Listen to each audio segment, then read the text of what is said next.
Hello दोस्तों, मैं आशुतोष आप सभी का डिफरेंट क्लासेस में स्वागत करता हूं। दोस्तों, आज के इस वीडियो में आपका बायोलॉजी का नया चैप्टर स्टार्ट होने वाला है जिसका नाम है आपका सेल यानी कि कोशिका। तो इसीलिए इसका ये पार्ट 1 है। तो दोस्तों, जैसा कि आप सभी को पता होगा कि आपके रेलवे और एसएससी में साइंस के अच्छे खासे क्वेश्चन पूछे जाते हैं। अगर हम रेलवे की बात करें तो रेलवे के ग्रुप डी एग्जाम में आपके 25 नंबर की साइंस आती है। तो इसीलिए आप अपनी साइंस को बेहतर करने के लिए क्या करना होगा, आपको एसएससी और रेलवे के प्रीवियस ईयर को क्वेश्चन को लगाना होगा। तो इसीलिए ये आपको क्वेश्चन कहाँ मिलेंगे, तो इसका सोल्यूशन लेके आपको डिफरेंट क्लासेस पे पूरी साइंस जो है, चाहे आपका फिजिक्स हो, चाहे केमिस्ट्री, चाहे बायोलॉजी, आपको प्रीवियस ईयर के थ्रू कवर करवाई जा रही है। तो इसीलिए आप इस चैनल को सब्सक्राइब कीजिए और आपको ये वीडियो अच्छा लगता है तो लाइक कीजिए। तो चलिए इस वीडियो को हम स्टार्ट करते हैं।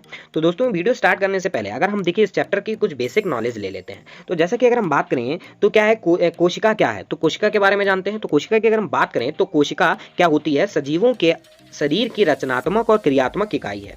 यह विभिन्न पदार्थों का छोटे से छोटा संगठित रूप है जिसमें वे सभी क्रियाएं होती हैं जिन्हें सामूहिक रूप से हम जीवित यानी कि जीवन कहते हैं। तो दोस्तों याद रखिएगा, बस इतनी सी इंपॉर्टेंट बात है कि कोशिका जो है वो सजीवों की रचनात्मक और क्रियात्मक इकाई होती है। अब दोस्तों हम बात करते हैं इसके कोशिका के प्रकार के बारे में। तो ध्यान दीजिएगा, कोशिका दो प्रकार की होती है। एक हमारी होती है यूकैरियोटिक और दूसरी होती है हमारी प्रोकैरियोटिक। क्या कौन सी होती है? एक हमारी होती है यूकैरियोटिक और दोस्तों दूसरी हमारी होती है प्रोकैरियोटिक। दो प्रकार की हमारी क्या होती हैं, कोशिकाएं होती हैं। चलिए आगे देखते हैं, आगे क्या दिया हुआ। अब हम बात करेंगे कि यूकैरियोटिक कोशिकाएं कैसी होती हैं। तो अगर हम इसमें बात करें तो इसमें क्या होता है, इसमें पूर्ण विकसित केंद्रक होता है। क्या होता है इसमें? पूर्ण विकसित केंद्रक होता है।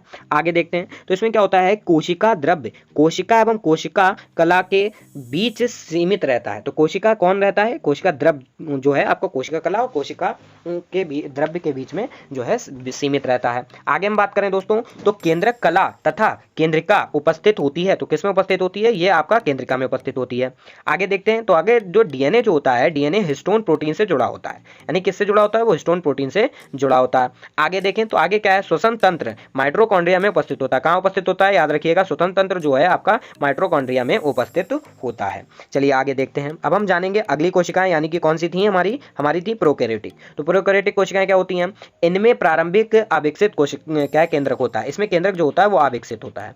ठीक है, क्या है अगला पॉइंट है हमारा कि कोशिका द्रव्य पूर्ण कोशिका में फैला रहता है। जो कोशिका द्रव्य होता है पूरी कोशिकाओं में फैला रहता है। कौन? कोशिका द्रव्य की बात हो रही है। अगला पॉइंट हमारा दिया हुआ है कि केंद्रक कला तथा केंद्रिका अनुपस्थित होती है। तो ये क्या होती है? अनुपस्थित होती है। केंद्रिका ये दोनों अनुपस्थित होती है। किसमें? प्रोकैरियोटिक कोशिकाओं में। अगर हम बात करें दोस्तों डीएनए जो होता है, तो डीएनए का हिस्टोन प्रोटीन इसमें क्या होता है? रहित होता है। ठीक है, हिस्टोन प्रोटीन रहित होता है। आगे हम बात करें तो श्वसन तंत्र जो होता है वो जीव द्रव्य कला में उपस्थित होता है। किसमें होता है? जीव द्रव्य कोशिका में उपस्थित होता है श्वसन तंत्र प्रोकैरियोटिक कोशिकाओं में। और जो यूकैरियोटिक था तो उसमें माइटोकॉन्ड्रिया में था। चलिए आगे देखते हैं, आगे क्या है। अब हम बात करेंगे कि कोशिका की संरचना और कार्य के बारे में बात करेंगे, यानी कि सेल स्ट्रक्चर एंड फंक्शन के बारे में बात करेंगे। तो दोस्तों जैसे कि हम बात करें तो यहाँ पर क्या है हमारा, पहला क्या होता है, कोशिका झिल्ली होती है यानी कि सेल मेम्ब्रेन होती है। फिर क्या होता है हमारा, क्या है, कोशिका क्या भित्ति होती है यानी कि सेल वॉल होती है। अगर हम बात करें क्या, जीव द्रव्य होता है, ठीक है, जिसको हम प्रोटोप्लाज्म भी कहते हैं। फिर हमारा होता है माइटोकॉन्ड्रिया भी इसकी संरचना में होती है। ठीक है, अगला हम बात करें राइबोसोम भी इसमें होता है। इसमें दोस्तों लाइसोसोम भी होता है। इनसे रिलेटेड आपके क्वेश्चन हम आगे जानेंगे, आगे क्वेश्चन इनके क्वेश्चन के बारे में बात करेंगे। और क्या होता है इसमें दोस्तों, इसमें गाल्जिकाय भी होता है। इसमें आपका लवक भी आ जाता है। इसमें आपका वर्ण लवक भी आ जाता है। इसमें आपका क्या हरित लवक भी होता है इसकी संरचना में। और इसकी संरचना में क्या आता है, अवर्णत लवक भी आ जाता है। और इसके केंद्रक भी होता है यानी कि न्यूक्लियस होता है। अब इनसे रिलेटेड क्वेश्चन के बारे में हम जानेंगे। जैसा कि हमने आप सभी को बताया था कि एसएससी और रेलवे में आए हुए प्रीवियस ईयर के क्वेश्चन के बारे में हम डिस्कस करेंगे। तो चलिए स्टार्ट करते हैं। तो पहला प्रश्न हमारा दोस्तों दिया हुआ है कि सेल कोशिका नाम किस जीव विज्ञान ने सर्वप्रथम दिया था। तो किस जीव वैज्ञानिक ने सर्वप्रथम दिया था? याद रखिएगा, ये नाम जो है सर्वप्रथम जो है रॉबर्ट हुक ने दिया था। किसने दिया था? रॉबर्ट हुक ने दिया था। इसीलिए इसका आंसर क्या हो जाएगा, आपका सी आंसर हो जाएगा। और कौन से सन में दिया था? तो याद रखिएगा 1965 में दिया था। चलिए अगला प्रश्न देखते हैं। अगला प्रश्न हमारा है कि कोशिका में राइबोसोम की अनुपस्थिति में कौन सा कार्य संपादित नहीं होता, यानी कि कौन सा वर्क नहीं हो सकता। तो याद रखिएगा, जो प्रोटीन का संश्लेषण है यानी कि वो नहीं हो सकता राइबोसोम के अनुपस्थिति के कारण। इसलिए ऑप्शन सी हो जाएगा। अगला प्रश्न कि यदि माइटोकॉन्ड्रिया काम करना बंद कर दे तो कोशिका में कौन सा कार्य नहीं होगा। तो अगर ये माइटोकॉन्ड्रिया वर्क करना बंद कर देगा तो कौन सा कार्य नहीं होगा, याद रखिएगा भोजन का क्या नहीं होगा, तो भोजन का ऑक्सीकरण नहीं होगा, यानी कि ऑप्शन बिल्कुल बी वाला बिल्कुल सही हो जाएगा। अगला देखते हैं, अगला हमारा दिया हुआ है दोस्तों कि कोशिका का ऊर्जा ग्रह यानी कि सेल पावर हाउस किसको कहा जाता है। तो सेल पावर हाउस किसको कहा जाता है, याद रखिएगा, आप सभी को पता होगा, इंपॉर्टेंट प्रश्न है कि सेल पावर हाउस किसको कहा जाता है, माइटोकॉन्ड्रिया को कहा जाता है, यानी कि कोशिका का पावर हाउस किसको कहा जाता है, माइटोकॉन्ड्रिया को कहा जाता है। ऑप्शन सी बिल्कुल सही हो जाएगा।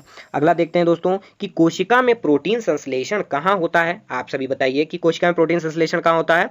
मैं बताता हूँ, तो कोशिका में प्रोटीन संश्लेषण जो है वो हमारा कहाँ होता है, वो होता है दोस्तों राइबोसोम में। कहाँ होता है, राइबोसोम में होता है, इसलिए ऑप्शन बी वाला बिल्कुल सही हो जाएगा। आगे देखते हैं, आगे अगला प्रश्न जानने से पहले दोस्तों अगर आपने हमारे टेलीग्राम ग्रुप को नहीं ज्वाइन किया है तो आप उसके लिंक मैंने नीचे डिस्क्रिप्शन में दिया, वहां से जाकर ज्वाइन कर लीजिए, ताकि आप सभी को क्लास की पीडीएफ और नोट्स जो है आपको वहां पर सारे मिल जाएं। आप तीनों सब्जेक्ट के, आपकी बायोलॉजी, फिजिक्स और केमिस्ट्री के सभी नोट्स वहां आपको मिल जाएंगे, जिसकी लिंक मैंने नीचे डिस्क्रिप्शन में दी है। और अगर आपको वहां से नहीं ज्वाइन होता तो आप टेलीग्राम पर जाकर डिफरेंट क्लासेस सर्च कीजिए और वहां से ज्वाइन कीजिए। चलिए अगले प्रश्न की ओर चलते हैं। अगला हमारा दोस्तों प्रश्न दिया हुआ है कि कोशिका सेल को एक निश्चित रूप प्रदान करती है, तो एक निश्चित रूप कौन प्रदान करती है, याद रखिएगा कोशिका सेल को एक निश्चित रूप जो है वो कोशिका भित्ति प्रदान करती है, इसलिए ऑप्शन बी बिल्कुल सही हो जाएगा। अगला प्रश्न देखते हैं। अगला दोस्तों हमारा दिया हुआ है कि कोशिकीय श्वसन यानी कि सेलुलर रेस्पिरेशन का सक्रिय स्थल है, तो इसका सक्रिय स्थल कौन होता है, तो इसका सक्रिय स्थल याद रखिएगा माइटोकॉन्ड्रिया होता है। क्या होता है, माइटोकॉन्ड्रिया होता है। अगला दोस्तों देखते हैं, अगला हमारा प्रश्न दिया हुआ है कि कोशिका की आत्महत्या की थैली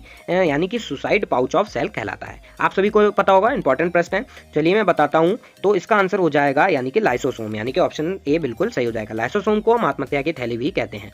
ठीक है, अगला प्रश्न, अगला दिया हुआ है हमारा प्रोटीन निर्माण यानी कि प्रोटीन सिंथेसिस का सक्रिय स्थल होता है। जैसा कि अगर हम बात करें तो प्रोटीन कहाँ बनती है, प्रोटीन का संश्लेषण, प्रोटीन का निर्माण सब एक ही बात है, तो इसका निर्माण जो है आपका राइबोसोम में होता है। ठीक है, ऑप्शन बी बिल्कुल सही हो जाएगा। तो दोस्तों अगर अभी तक आपको ये वीडियो अच्छा लग रहा हो तो प्लीज लाइक कीजिए, और अगर आपने अभी तक हमारे चैनल को सब्सक्राइब नहीं किया प्लीज सब्सक्राइब कर लीजिए, और नोटिफिकेशन बेल आइकन को प्रेस कर दीजिए ताकि आपको उसकी नोटिफिकेशन मिल जाए। चलिए अगला प्रश्न दोस्तों देखते हैं। अगला प्रश्न हमारा दिया हुआ है कि 80% से अधिक सेल कोशिका में पाए जाने वाला पदार्थ है, तो सबसे ज्यादा क्या 80% क्या पाया जाता है, तो 80% हमारा जल पाया जाता है, यानी कि ऑप्शन डी बिल्कुल सही हो जाएगा। अगला दोस्तों देखते हैं, अगला हमारा दिया हुआ है कि किसकी अनुपस्थिति यानी कि किसकी उपस्थिति के कारण किसी पदार्थ यानी किसी पादप कोशिका यानी कि प्लांट सेल और पशु कोशिका में एनिमल सेल में दोनों में अंतर पाया जाता है, किसकी उपस्थिति के कारण पाया जाता है, तो ध्यान दीजिएगा ये बात हो रही है हमारी किसकी, सेल वॉल की, यानी कि कोशिका भित्ति के कारण उन दोनों में डिफरेंस पाया जाता है, यानी कि ऑप्शन बी बिल्कुल सही हो जाएगा। अगला देखते हैं दोस्तों, अगला हमारा दिया हुआ है कि कौन सा कोशिकांग यानी कि सेल ऑर्गन डीएनए रखता है, तो डीएनए दोस्तों कौन रखता है, तो डीएनए की अगर हम बात करें तो डीएनए जो है कौन रखता है, डीएनए रखता है हमारा सेंट्रियोल। कौन रखता है, सेंट्रियोल, यानी कि ऑप्शन डी बिल्कुल सही हो जाएगा। अगला देखते हैं, अगला हमारा क्या क्वेश्चन, अगला क्वेश्चन है कि लाइसोसोम कार्य करते हैं, तो ये लाइसोसोम जो होते हैं वो किस चीज का कार्य करते हैं, तो लाइसोसोम की अगर हम बात करें तो याद रखिएगा वो अंतःकोशिकीय पाचन का कार्य करते हैं, यानी कि ऑप्शन सी बिल्कुल सही हो जाएगा। अगला प्रश्न दोस्तों देखते हैं, अगला क्या है कि माइटोकॉन्ड्रिया का भीतरी बलक कहलाता है, तो भीतरी बलक क्या कहलाता है, तो दोस्तों याद रखिएगा इंपॉर्टेंट प्रश्न है, ये हमारा कहलाता है क्रिस्टी। क्या कहलाता है, ये क्रिस्टी कहलाता है। चलिए अगला प्रश्न दोस्तों देखते हैं, अगला क्या दिया हुआ हमारा प्रश्न, अगला दिया हुआ है कि माइटोकॉन्ड्रिया किसमें अनुपस्थित होता है, तो माइटोकॉन्ड्रिया किसमें अनुपस्थित यानी कि किसमें होता ही नहीं है, तो ये जो है जीवाणुओं में नहीं होता है। ठीक है दोस्तों, अब हम बात करने वाले हैं इस चैनल के टाइम टेबल यानी क्लासेस के टाइम टेबल के बारे में। तो इस चैनल पर दोस्तों फिजिक्स और बायोलॉजी और केमिस्ट्री की क्लासेस की क्या टाइम टेबल है, चलिए हम टाइमिंग देखते हैं। तो अगर हम बात करें तो मंडे और ट्यूसडे को फिजिक्स की क्लासेस लगती हैं, वेडनेसडे और थर्सडे को बायोलॉजी की, और फ्राइडे और सैटरडे को हमारी केमिस्ट्री की क्लासेस लगती हैं। इन सभी की टाइमिंग 8 बजे से है। ठीक है, अब हमने टाइमिंग के बारे में डिस्कस कर लिया। अगर दोस्तों आपको इसका पार्ट 2 देखना है तो आप राइट साइड में क्लिक कीजिए, और अगर आपको इसकी पूरी साइंस की पूरी प्लेलिस्ट देखनी है तो आप लेफ्ट साइड में क्लिक करके साइंस की सारी वीडियो देख सकते हैं। चलो ये मिलते हैं नेक्स्ट वीडियो में।